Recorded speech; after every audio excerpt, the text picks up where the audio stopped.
Hello everyone, welcome to my channel. As you all know, in this channel we discuss about several types of mathematical chapters that from class 6 to 12 and also college levels. So today also we discuss one of the important chapters in college level, that is higher order differential equation. Before that, if you are new to the class, then you can subscribe the channel and press the bell icon to get the latest update of this channel. So let us start of different higher order differential equation. तो कोई भी higher order differential equation को हम लोग कैसे solve करेंगे आज हम देखेंगे। क्लास 11 में हम लोगों ने 1 डिग्री तक मतलब dy dx plus y plus something given है यहाँ पर, हम लोगों ने उसको solve, we know how to solve this one.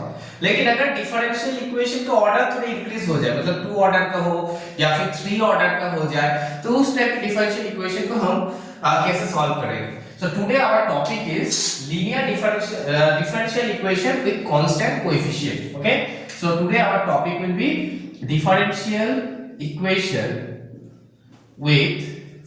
with constant coefficient. So हम लोग हायर ऑर्डर जो डिफरेंशियल इक्वेशन होता है, जो फर्स्ट ऑर्डर से बड़ा होगा, उस टाइप के डिफरेंशियल इक्वेशन को कैसे सॉल्व करने हम लोग यहाँ पर देखेंगे। So let us see some examples. Okay, so there are two types I will talk about. First of all, suppose कोई भी एक इक्वेशन है d2 by dx2 plus 4 dy dx plus 4y equals to 0. ऐसा कुछ एक equation है। देखो, we can see this is a two order differential equation. ठीक है, इसका ऑर्डर कितना देखो, 2 ऑर्डर का डिफरेंशियल इक्वेशन है। अभी इस टाइप की differential equation with constant coefficient, मतलब जो कोएफिशिएंट होगा, देखिए इसका कोएफिशिएंट कितना है 1, इसका कोएफिशिएंट कितना है 4, इसका कोएफिशिएंट कितना है 4। So you can see with constant coefficient, तो इस टाइप की जो इक्वेशन होगा, डिफरेंशियल इक्वेशन होगा, it can be 2 order, it can be 3 order, it can be a 4 order, any order type of differential equation with constant coefficient, how to solve हम लोग यहां पर देखेंगे। तो हम लोग यहां पर दो बात, we will discuss about two things here. Okay, first of all, अगर राइट हैंड साइड 0 है तब क्या होगा, अगर right hand side non zero है तब क्या होगा। तो नॉन जीरो के लिए बहुत सारा केसेस होता है, लेकिन यहाँ पर हम लोग फर्स्ट देखेंगे अगर 0 है, कोई भी डिफरेंशियल इक्वेशन के राइट हैंड साइड अगर 0 है, मतलब उस टाइप के डिफरेंशियल इक्वेशन कांस्टेंट कोएफिशिएंट, इस टाइप के डिफरेंशियल इक्वेशन को हम लोग कैसे सॉल्व करेंगे। तो let us start. So I am giving you some examples, and through these examples हम क्या करेंगे, उस concept को clear करने की कोशिश करेंगे। तो first of all, let us see a differential equation and try to solve this differential equation. d2 by dx2 plus 2 dy dx plus y equals to 0. थोड़ा सिंपल लेते हैं। तो this is a differential equation, two order differential equation having you can see the constant coefficient 1, 2 and 1. Now how to solve this type of differential equation? To solving this type of differential equation, first let us see the right hand side is 0. हम लोग देख सकते हैं कि right hand side कितना है, आपका 0 है। जब भी right hand side 0 होगा, इस टाइप के differential equation solve करने के लिए हम लोग क्या करेंगे, let y equals to e to the power mx। हम लोग y को, जो y हम लोगों को निकालना है, हम लोगों को क्या करना है, इसको सॉल्व करना है। सॉल्व करने का मतलब y का इक्वेशन निकालना, व्हाट इज अ y। सो इस y को हम लोगों ने सपोज पकड़ लिया y equals to e to the power mx। हम लोग को पता है e को जितने बार भी डेरिवेटिव करोगे सेम ही रहेगा। So for this we have taken y equals to e to the power mx। Done.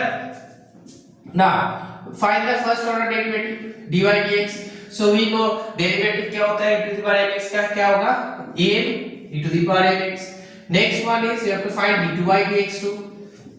तो ये देखो क्या होगा, a square e to the power mx। मतलब जितने ऑर्डर का डिफरेंशियल इक्वेशन होगा उतनी बार डेरिवेटिव करो। अगर d3 by dx3 है तो और एक बार डेरिवेटिव करो। डेरिवेटिव करने के बाद देखो कि क्या आया, जो जो वैल्यू आ गया हम लोग क्या करेंगे, यहाँ पर पुट करेंगे। तो देखो d2 by dx2 का वैल्यू अगर पुट करूंगा तो क्या होगा, a square e to the power mx।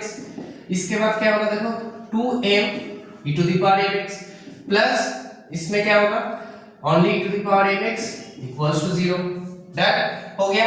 अभी देखो यहाँ से e to the power mx बाहर जाएगा, अगर बाहर जाएगा तो क्या होगा, m square plus 2m plus 1 equals to 0, ऐसा कुछ होगा।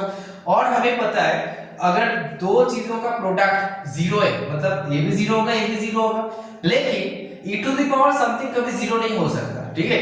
तो ये वाला क्या होगा, नॉन जीरो पार्ट है, इसका मतलब ऑब्वियसली m² + 2m + 1 कितना होगा, जीरो होगा, since e to the power mx not equals to zero, ठीक है।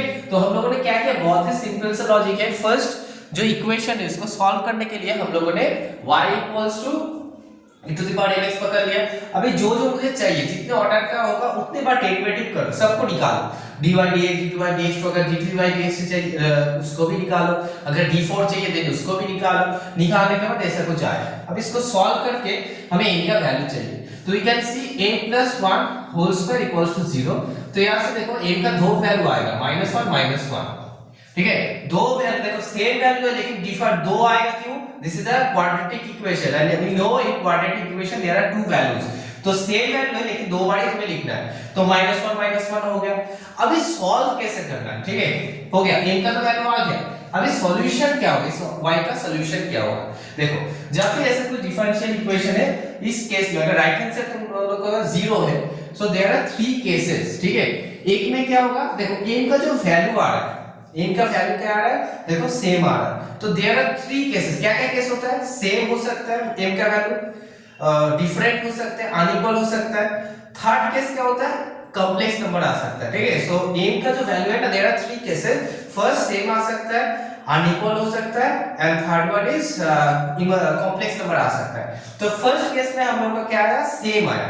अगर सेम आया तब सॉल्यूशन क्या होगा, देखो तब सॉल्यूशन लिखना होगा ऐसे, y equals to c1 plus c2x e to the power mx, this is the formula. अगर सेम आ गया, ठीक है, इस फॉर्मूला को तुम याद रखना होगा, जब भी सेम वैल्यू आएगा, so this is the solution for this type of differential equation. So क्या होगा, c1 plus c2x e to the power mx, तो सॉल्यूशन क्या होगा, c1 plus c2x e to the power m का value कितना है, -1x हो गया तुम लोगों का सॉल्यूशन, ठीक है। तो इस तरीके से तुम्हें डिफरेंशियल इक्वेशन क्या करना होगा, सॉल्व करना होगा। अगर मतलब राइट हैंड साइड एक चीज याद रखना होगा, कांस्टेंट कोएफिशिएंट होना चाहिए, राइट हैंड साइड 0 होना चाहिए। अगर हुआ तब इस तरीके से सॉल्व करके तुम्हें m का वैल्यू निकालना है, तो m का वैल्यू क्या आ रहा है उसको देखना होगा, ठीक है। तो इस केस में क्या था, सेम था, तो सेम जब भी होगा तब सॉल्यूशन क्या होता है, ऐसा सॉल्यूशन होता है, ठीक है। तो उसमें जस्ट मैंने m का वैल्यू पुट किया, ठीक है। तो सेम सॉल्यूशन के अभी तीन केस ही हम लोग देखेंगे, एक होगा इक्वल के लिए, एक अनइक्वल के लिए, एक कॉम्प्लेक्स के लिए। तो इक्वल वाला केस हो गया, तो इक्वल के लिए ये वाला नोट डाउन कर लेना, ये वाला जो फॉर्मूला है इस फॉर्मूला को नोट डाउन करना फॉर इक्वल, जब इक्वल आएगा इस फॉर्मूला को हमें यूज करना है, ठीक है। नेक्स्ट एक क्वेश्चन देखते हैं, तीन क्वेश्चन हम लोग देखेंगे इस टाइप के क्वेश्चन इक्वेशन को सॉल्व करने के लिए। सो this is the first type था जब राइट हैंड साइड 0 है और एक का वैल्यू क्या आया, सेम आया। Now next move to the next one. Suppose एक डिफरेंशियल इक्वेशन ऐसा कुछ है, d2 by dx2 minus 5 dy dx plus 6y equals to 0, ठीक है। अभी देखो डिफरेंशियल इक्वेशन मेरा कैसा है, d2 by dx2 plus minus 5 dy dx and plus 6y equals to 0। अभी इसको मुझे सॉल्व करना है, तो सॉल्व कैसे करोगे, सेम लॉजिक। देखो कांस्टेंट कोएफिशिएंट है 1 -5 6 और राइट हैंड साइड 0 है और हायर ऑर्डर डिफरेंशियल इक्वेशन है, तो सॉल्व कैसे करना है, सेम करना है। Let y equals to e to the power mx, same first derivative करो, सेकंड डेरिवेटिव करो, देन पुट करो। देखो पुट करने के बाद डायरेक्ट कितना आएगा, देखना m² - 5m + 6 इक्वल्स टू 0। जैसे हम लोगों ने पिछले क्वेश्चन में सॉल्व किया था ना, सेम सॉल्व करो, वैल्यू पुट करो, करके देखो कितना आ रहा है इक्वेशन में, आ गया। अभी इसको मिडिल टर्म करना तुम लोग को आता है, तो कितना है, m - 3 m - 2 इक्वल्स टू 0। तो m का देखो दो वैल्यू आ रहा है, एक 3 आ रहा है और एक 2 आ रहा है, ठीक है। दैट मींस डिफरेंट वैल्यूज आ रहा है। तो उसमें हम लोगों ने देखा था लास्ट क्वेश्चन में हम लोगों ने तो सेम आंसर आया था, लेकिन इसमें क्या आ गया, डिफरेंट आंसर आया। अगर डिफरेंट आंसर आएगा तब क्या होगा, तब सॉल्यूशन क्या होगा, y equals to c1 e to the power m1x plus c2 e to the power m2x, ठीक है। जब भी अलग कुछ आंसर आएगा, मतलब इनका डिफरेंट वैल्यू आएगा, तब सॉल्यूशन क्या होगा, c1 e to the power m1x plus c2 e to the power m2x। तो देखो अपनी आंसर कितना आ रहा है, c1 e to the power 3x plus C2 e to the power देखो 2x हो गया डन। तो y इक्वल्स कितना है C1 e टू मतलब this is the solution of this differential equation. मतलब ये जो आया ना तुम्हारा ये वाला सॉल्यूशन इसको क्या करेगा सेटिस्फाई करेगा ऑलवेज। मतलब y की जगह ये वाला पुट कर दोगे ऑलवेज क्या करेगा इसको सेटिस्फाई करेगा। सो this is the solution of this type of differential equation. तो जब भी डिफरेंट अनइक्वल आंसर आएगा मतलब ये क्या होगा तब इस फार्मूला को यूज करना है। ठीक है तो इसको भी नोट डाउन करो। पिछले वाले में हम लोगों ने देखा था इक्वल के लिए, अभी देखेंगे अनइक्वल के लिए, तो इसको नोट डाउन कर सकते हैं। ठीक है डन। नेक्स्ट और एक देखते हैं और एक टाइप, तो दो टाइप हम लोग का हो गया। थर्ड अभी देखेंगे ये वाला क्वेश्चन को। ठीक है नेक्स्ट देखो सपोज d2y dx2 ठीक है plus dy dx plus y equals to 0। ठीक है अभी इसको तुम्हें सॉल्व करना है। ठीक है सेम तरीके से देखो इसको भी हम लोग क्या करेंगे y equals to e to the power mx पकड़ेंगे, पकड़ के देन वैल्यू पुट करेंगे, वैल्यू पुट करके देखते हैं कितना आता है। तो let y equals to e to the power mx खुद से कोशिश करो, a का वैल्यू निकालो, देन पॉज करके फिर रिस्टार्ट करके देखो। ठीक है तो फिर अगर पुट करेंगे तो कितना आएगा m² plus m plus 1 equals to 0 done. अभी देखो a का वैल्यू कितना आ रहा है देखो -1 plus minus root over of d square minus 4ac। क्योंकि यहां पर अगर मिडिल टर्म करने की कोशिश करोगे मिडिल टर्म नहीं होगा, तो हम लोगों ने यहां पर सीधा और आचार्य अप्लाई किया। हां सीधा आचार्य, तो यहां पर क्या होगा -b plus minus root over of b square minus 4ac by 2a। तो यहां पर क्या होगा देखो -1 प्लस माइनस देखो √3 माइनस √3 आएगा, रूट के अंदर माइनस है तो i हो जाएगा बाय 2। तो यहाँ पर तो आंसर आ रहा है ना, आंसर को अच्छे से अगर लिखोगे -½ प्लस माइनस √3/2 i। तो देखो डिफरेंट क्या है देखो पिछले वाले क्वेश्चन में जो पिछले दो क्वेश्चन में हम लोगों ने देखा था सब रियल आंसर आया, सब आंसर रियल में आया, लेकिन यहाँ पर n का जो वैल्यू आया ना इमेजिनरी i इंक्लूड हो गया, मतलब this is a complex answer. तो जब कॉम्प्लेक्स आएगा तब क्या होगा, तब हम देखते हैं अगर कोई भी सॉल्यूशन कॉम्प्लेक्स फॉर्म में आ रहा है, मतलब a का जो वैल्यू है इस फॉर्म में आ रहा है कि alpha plus minus i beta इस फॉर्म में अगर आ रहा है तो इसका सॉल्यूशन क्या होगा y equals to e to the power alpha x c1 लिख सकते हो, a भी लिख सकते कुछ भी, c1 cos beta x plus c2 sin beta x। तो दिस इज द सॉल्यूशन। इसको भी नोट डाउन करना थर्ड वाला जो केस। तो फर्स्ट दो केसों में हमने देखा कि अगर सेम होगा अनइक्वल होगा, लेकिन उसमें रियल था। अगर रियल नहीं है मतलब कॉम्प्लेक्स में आंसर आ रहा है तब इस फार्मूला का यूज करना e to the power alpha x c1 cos beta x plus c2 sin beta x। ठीक है अभी नोट डाउन करो। अभी यहां पर देखो अल्फा कौन सा है, दिस इज योर अल्फा, और i के साथ जो होगा दिस इज योर बीटा, तो beta is √3/2 and alpha is -½ अगर पुट करोगे अभी सॉल्यूशन क्या आएगा देखो y equals to e to the power alpha x, alpha कितना है देखो -½ x। ठीक है अभी कितना है c1 cos बीटा x। ठीक है तो √3/2 x plus c2 sin √3/2 x done हो गया। ठीक है इस तरीके से तुम्हें सॉल्व करना है। तो जब भी कांस्टेंट कोएफिशिएंट का ऐसा कुछ क्वेश्चन होगा हायर ऑर्डर डिफरेंशियल इक्वेशन का और राइट हैंड साइड अगर 0 होगा तो इस तरीके से तुम्हें सॉल्व करना है। ठीक है तुम्हें just y equals to the power mx put करना है, mx पुट करके देन उसको नॉर्मल वैल्यू निकाल के पुट करके देन जो इक्वेशन आएगा इक्वेशन को सॉल्व करके m का जो वैल्यू होगा उसके ऊपर डिपेंड करेगा। m का अगर दो रियल वैल्यू आया मतलब दोनों इक्वल आए, तो मेरे फर्स्ट वाला जो पार्ट वाला था तो क्या हुआ 3 केस एक बार फिर से रिकैप करते हैं। ठीक है तो हम लोगों ने टोटल 3 केसेस यहां पर देखा। तो 3 केसेस क्या क्या था, फर्स्ट केस में हम लोगों ने देखा था अगर दोनों ही रियल है एंड इक्वल है तब क्या होगा, देन हमने देखा था अगर अनइक्वल है उसके लिए क्या होगा। तो हम लोग देखते हैं थोड़ा इसको अगर रिकैप करेंगे अच्छे से। तो फर्स्ट केस क्या था m1 and m2 are equal। First हम लोगों ने ये वाला केस देखा था। इसके लिए सॉल्यूशन क्या होगा y equals to c1 e to the power m sorry c1 नहीं होगा c1 plus c2x e to the power mx जब सेम आंसर आएगा मतलब a1 m2 सेम होगा। नंबर 2 m1 इक्वल रियल, हां रियल होना चाहिए, a1 a2 अनइक्वल रियल, मतलब रियल है और अनइक्वल है, तब क्या होगा, तब होगा y इक्वल्स टू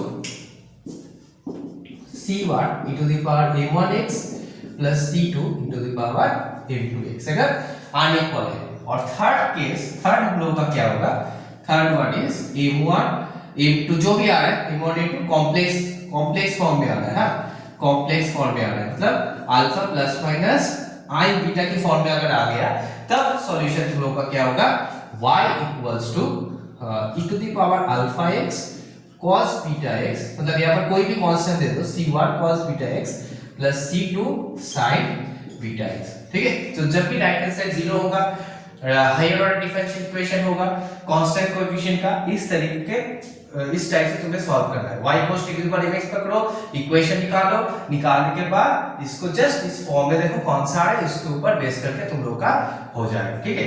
तो हम लोगों ने तो 2 ऑर्डर का देखा, अभी एक क्वेश्चन देखेंगे जिसमें 3 ऑर्डर भी यूज कर सकते हैं, ठीक है। 3 ऑर्डर का भी हम लोग इसको यूज कर सकते हैं। कैसे यूज करोगे देखो, जस्ट आपको 2 ऑर्डर के, तुम लोग को 2 ऑर्डर का याद रखना है, बाकी नहीं कुछ नहीं करना है। उसके बाद देखो सब हो जाएगा, 2 ऑर्डर 3 ऑर्डर 4 ऑर्डर सब के लिए सेम ही फॉर्मूला अप्लाई होगा। तो एक क्वेश्चन देखते हैं,